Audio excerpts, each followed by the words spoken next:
events in Syria are discussed in the emergency session of the Arab parties in Damascus.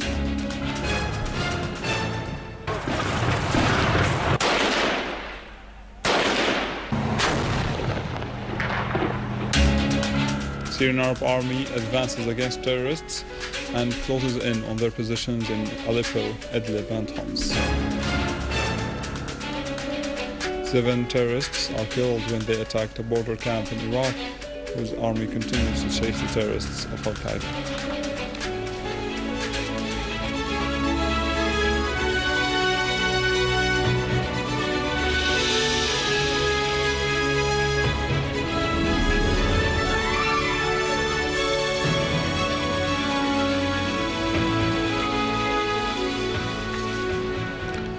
Good afternoon, this is news in English from the Syrian Arab television in Damascus. Russian President Vladimir Putin discusses on a phone call with his Iranian counterpart Hassan Rouhani the international conference about Syria, Geneva II, and the Iranian nuclear program. The media office in the Kremlin mentioned that the two sides stressed their adherence to settle the Syrian crisis in a peaceful manner. On his part, the Iranian president highly appreciated the Russian efforts in the framework of the Iranian and the Group of 6 negotiations. The Russian President, representative to the Middle East, Deputy Foreign Minister Mikhail Bogdanov, stressed that his country considers Iran an important partner in all the Middle East files and the peace process. Bogdanov, during a meeting with the Iranian Foreign Minister Hossein Amir Abdullahian in Moscow, said the dynamic development of the situation in the Middle East is very high and requires condensed bilateral communications, as it is important to exchange information and ideas.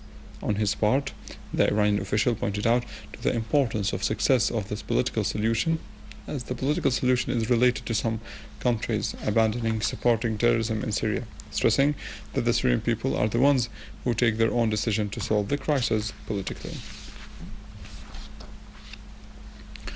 The emergency session of the General Conference of the Arab Parties began in the Dama Rose Hotel in Damascus, attended by party representatives from 16 Arab countries. The agenda includes discussing political events in Syria, which is targeted by a terrorist war waged by Arab regional and international forces.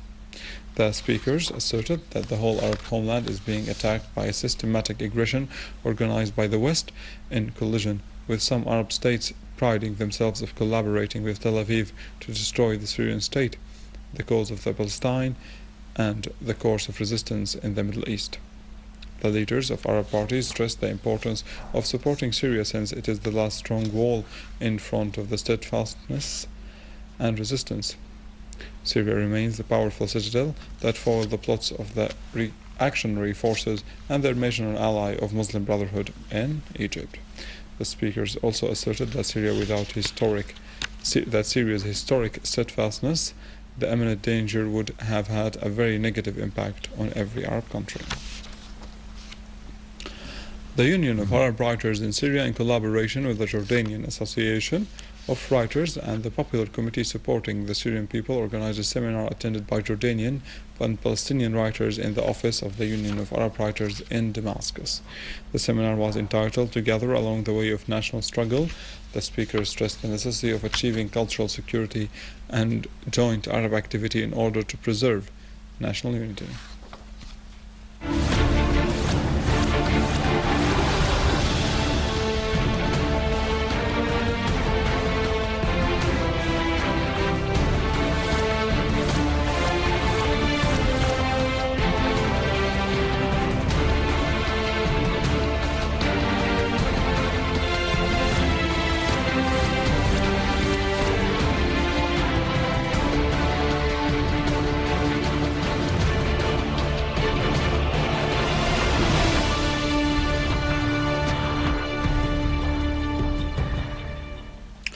In field developments and in Idlib countryside, the Syrian Arab Army units destroyed 2 hideouts of terrorists from Jabhat al-Nusra and Nusra Front and the Islamic State in Iraq and the Levant. All the terrorists in the town hideouts in Al-Malaji and Al-Fatira were killed or wounded. They included Saudi, Jordanian, Egyptian, Iraqi, Libyan, Moroccan, Tunisian and Turkish terrorists.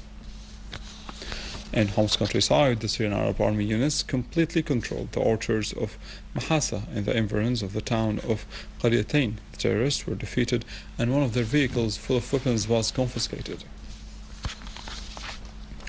In Latakia countryside, the Syrian Arab Army units eliminated armed terrorist groups. The armed units also destroyed terrorists' weapons and ammunition, foiling an infiltration attempt of an armed terrorist group in Darabat al-Baz village in Al Qom area, killing them, including the leader of the so-called Liwa Abu Mus'ab al-Ansari.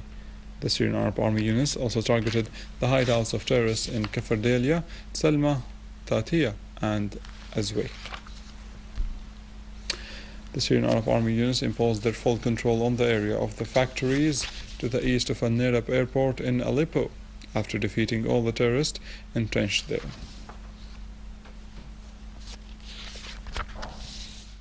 In Damascus, 2 citizens were killed and several others were injured when terrorists fired mortar shells on Al-Qassa. Another citizen who was wounded by a sharp nail near the garage in Azablatani died.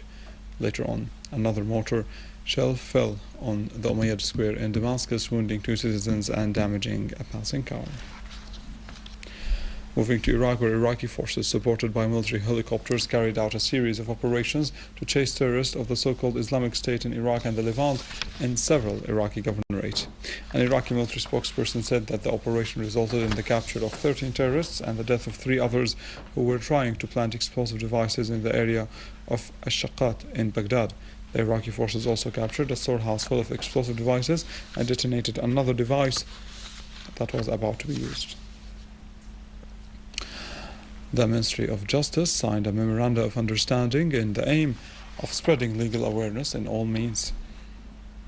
The Ministry of Justice and the Ministry of Culture signed a memorandum of understanding about the spread of legal awareness and the spread of legal culture that protect the Syrian citizens from being misled. There is an international legal principle that said that the lack of legal knowledge does not protect the citizens from the accountability in case of violating the law. The Ministry of Justice also signed a memorandum of understanding with the telecommunication company Syriatel to spread the legal awareness through sending decrees, laws and notifications via the SMS service, which is the communication between the Ministry of Justice and the citizens and for free. But by participating with the Ministry of Justice in this project, we aim to deliver the notifications by mobile, through the SMS, the text message. And by doing this, we simply hope that we will get rid of the paperwork, the bureaucracy. We can easily get the notification sent to the mobile phone of the addressee without him having to come and take his paper notification. And this will be cost efficient, time efficient. We will save time, we can save money. And with this, we come to the end of our news for today. For more details about Syria and the region, and to view this bulletin again, you can always visit our website in English, www.syriaonline.sy. Stay with us, the latest in the economy with Vani after the break. Good afternoon. Economy and Foreign Trade Minister Khadr Urfeli said that the ministry is working to activate work sessions under new basic criteria, related in the first place to the efficiency, experience and ability to work with what serves the national economy. The minister added that the core of forming such sessions will be with a number of friendly countries, the BRICS countries, some Arab countries and Russia.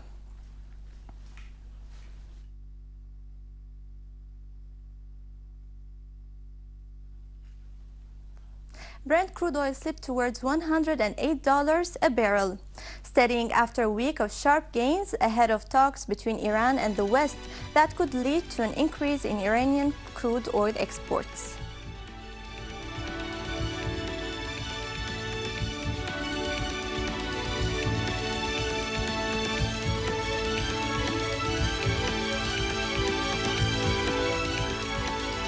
European shares headed for a slightly weaker open, with investors posing for a breather after 6 straight weeks of gains and waiting for fresh catalysts to push the market back towards recent 5-year highs.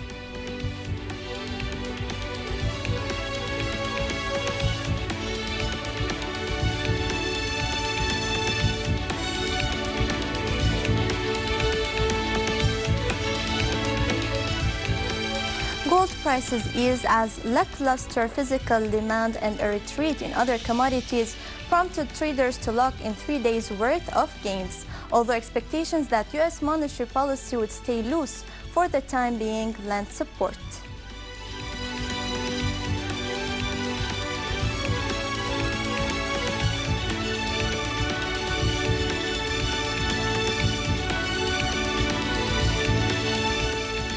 The dollar and euro stuck close to recent highs against the yen in Asia, though uncertainty about how long the U.S. Federal Reserve will maintain its monetary stimulus capped gains.